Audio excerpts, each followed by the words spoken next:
और जो महादेवी के नगर से सारे सबको मैं महादेवी की याद मुझे इसलिए थोड़ी सी इसलिए आ रही है कि मैं उसे बहुत नजदीक से जुड़ा था बचपन से। तो मैं इंटरव्यू में पढ़ता था तो मैं महादेवी के पास जाया करता।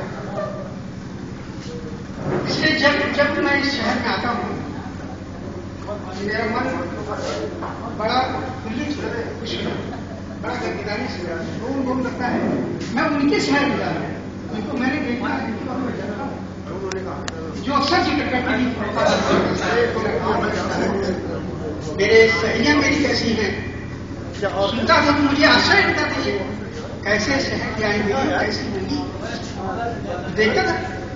और जब कन्नौज आया सन 73 में मुझे लगा कि अब तो महादेवी का जन्म स्थान देखने को मिल रहा है। कई बार कोशिश भी हमने की फरुखाबाद में कोई कार्यक्रम ऐसा हो आए तो जब मुझे मौका नहीं लग पाया तो कन्नौज में स्वर्ण जयंती समारोह जब 87 में हुआ।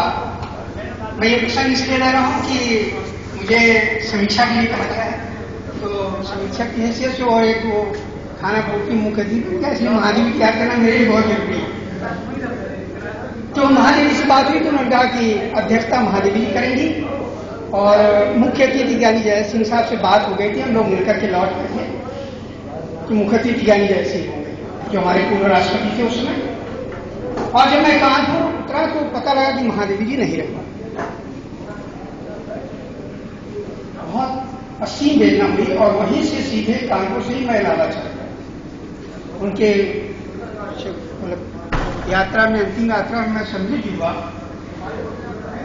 और वो भाव जो भरा हुआ था उनके साथ थोड़े से क्षण के मुझे लगा कि महादेवी जी को तो फरुखाबाद कन्नौज जाना था तो जाना चाहिए। अब कैसे जाइए ससरी तो जा नहीं सकती। तो मेरे दिमाग में एक बात गूंजी कि मैं क्या अस्थि कलश लेकर के कन्नौज जरूर जाऊं। और हिम्मत की हमने डॉक्टर विद्यानिवास मिश्र जी से मैंने निवेदन किया कि अगर आपकी इच्छा हो और हमारी बड़ी इच्छा है कि मैं महादेवी जी को चूंकि अध्यक्ष के लिए उन्होंने वादा किया था कि हम स्वर्ण जयंती समारोह में जाएंगे तो नहीं अब जा सकती तो उनका कलश जरूर करना चाहिए। पता नहीं क्या उनके अंदर भाव हुआ नंगे पांव पंडित विद्यानिवास जी यह स्वभाव था कि गंगा किनारे जब गंगा के तट पर जाते थे तो जूता नहीं पहनते थे न चप्पल पहनते वो नंगे पांव नंगे पांव थे वो। और हाँ वो गंगा में हाथ धो रहे थे तो पैर धो रहे थे जाने के लिए बनारस में जाना था। तुरंत हमारी बात सुनकर हमसे उन्होंने कुछ नहीं कहा दौड़े में गए और तुरंत कहा कि गंगा प्रसाद जी ऐसा करिए कि एक तरफ कन्नौज जाएगा एक सेकंड। मुझे आप कल्पना नहीं कर सकते हैं कि मुझे कितनी खुशी हुई कि महादेवी कन्नौज आए और फिर उस कलश उनका दर्शन कर दिया जो है वैसे दो घड़े ले आइए और एक घड़ा जो है संगम जाएगा एक घड़ा मैंने छोटे छोटे दो घड़े लाए दोनों में उनका अस्थि कलश अस्थि यहाँ रखी गई और एक मुझे एक वो संगम दे गई।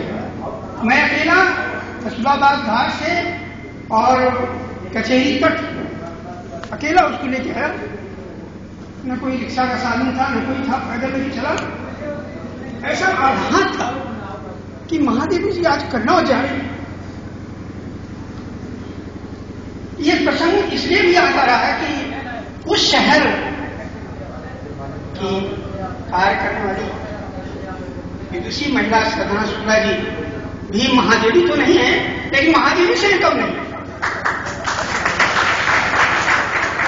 उन्होंने ही मुझे आमंत्रित किया। उससे पहले मैं फरुखाबाद में कभी आया भी नहीं और शायद जब भी आया तो मैं केवल महात्मा रामचंद्र जी महाराज की समाधि पर आया और समाधि से मैं वापस आया। लेकिन शायद उनकी प्रेरणा हो जो उन्होंने इनके अंदर इतनी प्रेरणा दी और मुझे उन्होंने बुलाया और मैं सर्च में कहा मैं जरूर आऊंगा भले चाहे जो हो लेकिन जाऊंगा जरूर।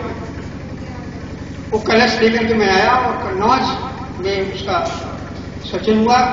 उसी के नाम से महादेवी घाट है जहां पर हुआ। बहुत डिटेल कहानी है ज्यादा हम नहीं जाएंगे उसके बाद फिर एक साल बाद के काफी लोग गए थे साहित्यकारों में, तो हमने कहा था कि हम फरका में एक साल बाद जब बरसी उनकी पड़ेगी तो मैं लेकर के गंगा जल, महादेवी गंगा कलश मैं लेकर के आऊंगा फरकाबाद, तब आप महादेवी के जन्म स्थान पर जाऊंगा। कहीं बार मैं गया था उस और वहां पर जो कुआं था उसमें वो गंगा जल विसर्जित हुआ। फरकाबाद के नगरवासियों ने जो महादेवी जी के गंगा जल का स्वागत किया, मैं आज तक उसको नहीं भूला। सन 87 की बात, बहुत पुरानी बात है। कम से कम हम समझते हैं कि लगभग 150 महादेवी की नाम से द्वार बने थे इसके जनपद में। मुझे बड़ी खुशी हुई। जो छोड़ था कि महादेवी के अंतिम यात्रा में कोई फरकाबाद का व्यक्ति नहीं आया, वहीं उस शोक को मेरा दूर हो गया। तो मुझे बहुत अच्छा लगा कि महादेवी का शहर है और लोग उनको याद करते हैं, आज भी याद करते हैं। देखा कि कार्यक्रम होते रहते हैं, गोष्ठियां होती रहती हैं, मुझे बहुत अच्छा लगा। तो ऐसे कार्यक्रम में मैं जब मुझे आने का मौका लगा तो मैंने कहा कि थोड़ा सा महादेवी का जिक्र हो जाए।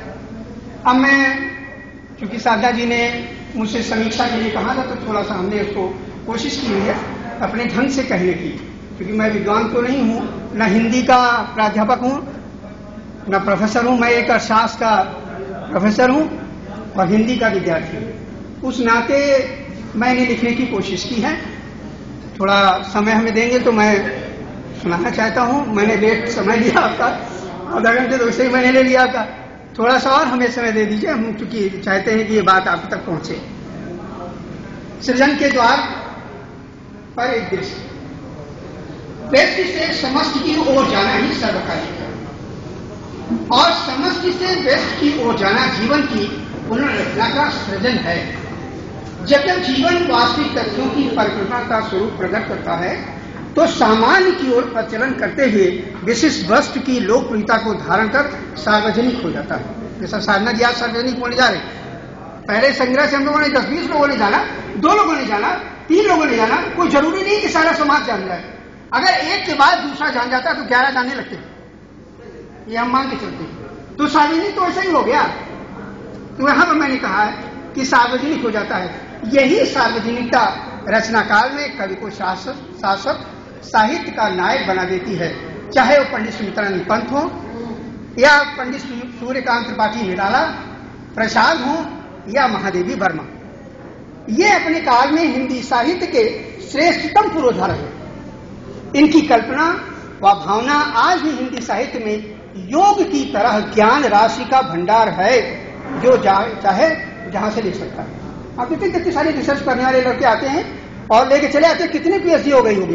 पंत जी के पास मैं अवसर से जाने लगा था, मैं सोचता रहता कि ये ऐसा संयोग रहा हमारा कि ये 3-4 लोगों का गुट बन था, तो मैं एक के पास गया तो 4 के पास पहुंच गया। महादेवी जी उसमें, पंडित लीलाचंद जोशी थे, पंडित सुमित्रानंद पंत थे। तो ये ऐसी त्रिकुटा थी जो उस समय के शीर्षस्थ लोगों में थे। तो मुझे अक्सर लड़के चिढ़ाया करते थे, बीए में पढ़ता था उसमें, तो चिढ़ाते गए बुढ़ों के पास जाया करता है। हम कहा कल जब मैं बुढ़ा होऊंगा तो मेरी नजरें इनका नाम लेकर के चमकने लगेगी, मुझे अच्छा लगेगा। आज साधना जी के संबंध में जो सुनने वाले बच्चे यहाँ बैठे हैं, डीएन कॉलेज के बच्चे या विद्यार्थी जो भी हैं, ये जब बूढ़े होंगे तब उन्हें याद आएगी कि साधना जी एक ऐसी कवित्री हमारे कॉलेज में थी, महाविद्यालय में थी, जो गरिमामयी थी, जिनके साहित्य पर हम लोगों ने चर्चा सुनी। यही मेरा हाल था।